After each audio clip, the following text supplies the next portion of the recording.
What's going on, guys? Welcome to Everything Always. My name's Michael Raymond, aka Allfires. Now, ever since Marvel Studios officially announced they were going to do Daredevil Born Again on Disney+, it was pretty clear they were all in, allocating 18 episodes to a very first season. Even if the rumors are true about it being broken into 3 6-part series, still means for a lot of the year it comes out, 2024, fingers crossed, there's going to just be a lot of Daredevil. Now, we already heard industry insider rumors that Kingpin was going to be mayor of New York and a part of a greater Dark Reign storyline that will be continued in Captain America 4 Brave New World, with Thunderbolt Ross running the government.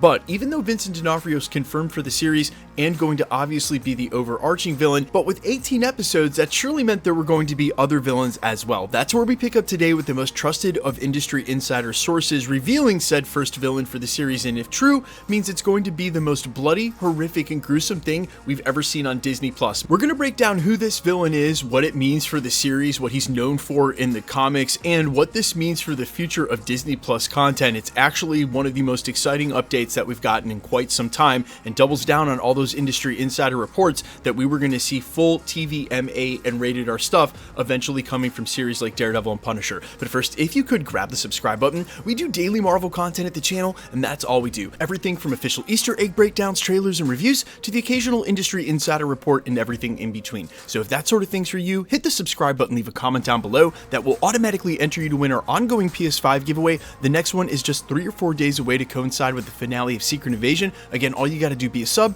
leave a comment if you want, stick around to the end of the video. We get into all the giveaway stuff again there. Okay, so it was revealed earlier today by trusted industry insider Daniel RPK that Muse is in fact going to be the main villain of the first part of Daredevil Born Again. Now, Muse has not lived that long in Marvel publishing. He debuted in 2016 and was dead by March of 2018, but man, while he was around, he definitely packed a punch. As described by Marvel Wiki, quote, Muse was a mysterious, deranged artist whose gruesome work of art was discovered after he anonymously sent Vigilante Blindspot to the address of a warehouse in Washington Heights where he planted it. This work consisted of a mural painted with the blood from over 100 different missing people. Some weeks later, he defaced the mural and replaced it with the phrase, "You're only as good as your last performance," followed by a new address that directed the police to a vacant building. Inside one of the floors, Muse had planted corpses of 6 humans he had previously abducted, posing them with props as if they were performing mundane tasks. Okay, so before we go any further with this, because it actually has ties to the Mayor of New York storyline with what's going on with Kingpin, and we're going to talk about that.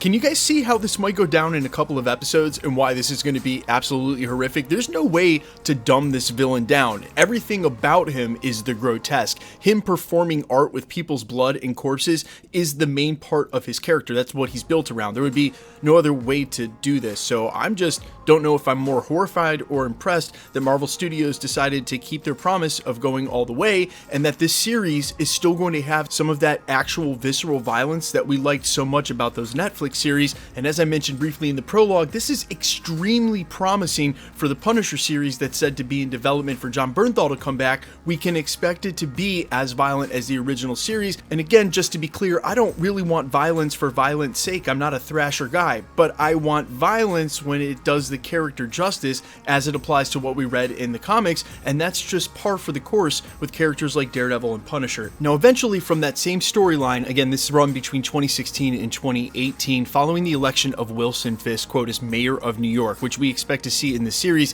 he implements a strict anti-vigilante policy. You can obviously see where that's coming from. Kingpin gets in power and then goes, no, Daredevil, you're not going to do anything. That's what's going to be the motivation behind this. There is another vigilante as part of the story named Blindspot, but I'm not sure if Marvel's going to do that or just replace those parts of the storyline with Daredevil. It would make a little more sense. But on the back of this anti-vigilante policy being put in place, what ends up happening is that Muse, who's already caught at this point, breaks out of prison and decides to up the ante, vandalizing now public landmarks across Manhattan with giant-sized irremovable graffitis with basically symbols of other vigilantes and superheroes, and then slaughtering those vigilantes and adorning the graffiti with their bodies. Police actually intercept him while he's finishing a mural of the Punisher, and of course, Kingpin uses that against Punisher because, well, he's Kingpin. Now, I'm not going to finish the story because I'm going to let it play out however they choose to on the TV show. A couple of things I want to say. Number one, again, this guy's whole hook, pun totally intended, is that he kills people and then makes art out of their bodies, or what he thinks is art.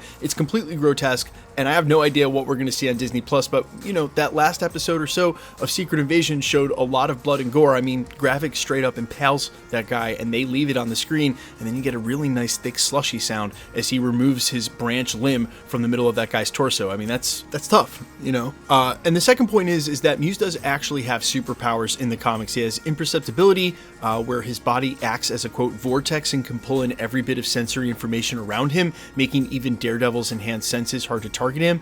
He's also superhuman strong, can effortlessly tear apart human bodies, and has superhuman speed where he can move faster than the human eye can see, and he's an expert combatant. I don't think he really needs any of the first three. They don't need to make him superhuman, just able to fight and then a grotesque character, and that will be enough for the show. I just think maybe superpowers, well, not superpowers in general, but being Quicksilver and the Hulk at the same time. I mean, you can make him strong, and I think there's going to be a lot of explainers for why people who are evil might have some biotech gear, but that is a subject for a different video, and who may be behind all of that in the first place.